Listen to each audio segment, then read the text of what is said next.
teman-teman semua, bersama dengan saya lagi, Coach Edison, yang akan membantu Anda untuk semakin produktif di dalam hidup Anda. Nah, pagi ini saya mau membawakan sebuah topik yang judulnya apa 3 hari paling penting dalam hidup seorang manusia. Nah, hari pertama adalah the day when you were born, hari ketika Anda dilahirkan. That's why we celebrate it every year. Makanya kita merayakan ulang tahun kita setiap tahun, betul ya? Nah, hari terpenting kedua dalam hidup seorang manusia adalah the day when you discover the why you were born. Hari di mana Anda menemukan kenapa Anda lahir di muka bumi ini. Nah, teman-teman, segala sesuatu yang ada di muka bumi ini diciptakan pasti ada fungsinya, pasti ada maksudnya, betul ya? Saya berikan Anda sebuah contoh. Misalnya handphone di tangan saya. Nah, handphone ini bisa diciptakan buat apa? Buat menelpon, buat berkomunikasi, buat bermain saham, buat bekerja, buat foto, kalkulator, dan lain sebagainya. Tetapi apakah handphone ini bisa dipakai untuk melempar anjing galak yang mau gigit saya? Jawabannya tentu saja bisa. Atau misalnya mejanya nggak stabil gitu ya, lalu saya pakai handphone ini buat ngeganjel. Apakah bisa? Tentu saja bisa. Tetapi apakah handphone ini diciptakan buat lempar anjing galak? Apakah handphone ini diciptakan untuk mengganjel meja yang tidak stabil? Tentu saja bukan. Karena kalau dia dipakai buat itu, maka nilainya akan rendah sekali. Nah, tapi kalau dia dipakai untuk fungsi yang sesungguhnya, maka nilainya akan menjadi naik. Atau contoh lain, saya bawa ini namanya penggaruk gitu ya, kalau gatel ya. Nah, ini dibuat pun ada maksudnya. Jadi kalau Anda gatel, Anda bisa pakai buat menggaruk. Nah, artinya segala sesuatu dibuat itu pasti ada maksudnya. Artinya Anda dan saya lahir di muka bumi ini pasti ada maksudnya. Setuju ya? Nah, pertanyaannya, jadi semua kita dilahirkan untuk apa? Kenapa kita dilahirkan di zaman ini? Nah, saya mau share kepada Anda apa yang namanya strength zone atau zona kuat. Nah, setiap orang memiliki yang namanya strength zone atau zona kuat. Nah, tugas kita adalah menemukan strength zone kita supaya hidup kita menjadi maksimal. Itu yang disebut dengan hari terpenting kedua dalam hidup kita. Nah, saya mau sharing kepada Anda tips-tips sederhana bagaimana menemukan strength zone di dalam hidup kita. Yang pertama, coba pikir-pikir apa yang bisa Anda lakukan, yang kalau orang lain lakukan, itu dia repot banget, dia membutuhkan effort lebih, membutuhkan upaya lebih. Tapi buat Anda, itu kayaknya sesuatu yang sangat natural flowing out from you, secara natural mengalir keluar dari hidup Anda. Nah, kemungkinan besar itu adalah strength zone-nya Anda. Saya berikan contoh, misalnya ada orang yang memang dasarnya dia bagus dalam bernyanyi. Jadi kalau nyanyi suaranya tuh bagus banget gitu ya.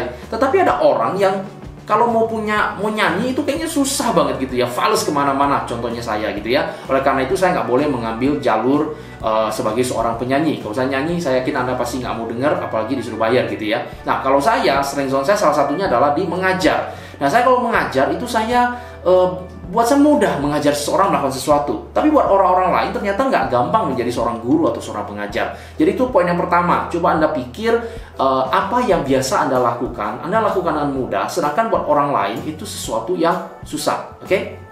Tips yang kedua, bagaimana Anda menemukan strength zone Anda adalah apa yang biasa Anda lakukan, dan banyak orang memberikan recognition kepada Anda. Recognition yang positif ya, feedback yang positif dari keluarga Anda, teman Anda, lingkungan Anda, atau dari orang-orang yang mungkin baru kenal dengan Anda atau tidak kenal dengan Anda, and they think that you are really good at it. Dia berpikir bahwa Anda sangat bagus dalam hal tersebut. Nah, itu adalah ciri-ciri bahwa itu adalah strength zone-nya Anda, yaitu mendapatkan umpan balik atau feedback yang positif. Nah, poin yang ketiga, bagaimana Anda tahu bahwa itu ada strength zone Anda atau tidak adalah dengan constant ide-ide kreatif yang mengalir. Jadi contoh, hidup Anda penuh dengan aha. Jadi kalau bangun tidur gitu ya, Anda akan dapat ide-ide baru. Aha. Tetapi kalau hidup Anda dipenuhi dengan penuh dengan ngantuk dan tidak ada ide, maka kemungkinan besar Anda tidak hidup di dalam strength zone-nya Anda.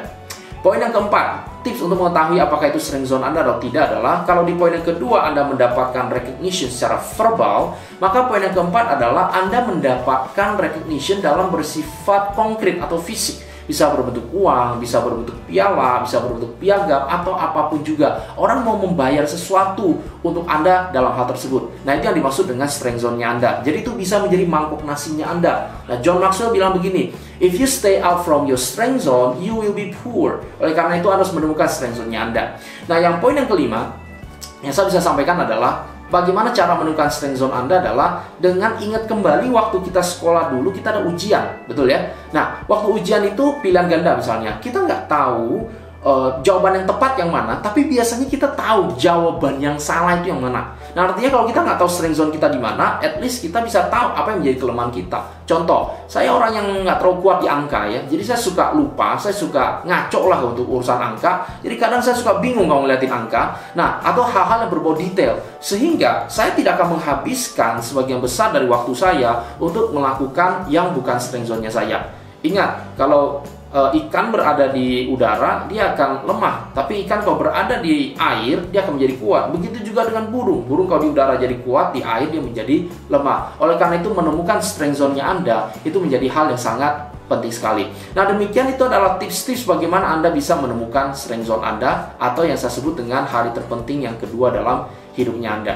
Nah, poin yang ketiga, yaitu hari terpenting dalam hidup seseorang adalah hari ketika dia bisa melakukan sesuatu buat orang lain. Hari ketika dia bisa menjadi berkat, atau hidupnya menjadi barokah untuk orang lain, hidupnya itu bermanfaat, apalagi untuk orang-orang banyak di sekitarnya.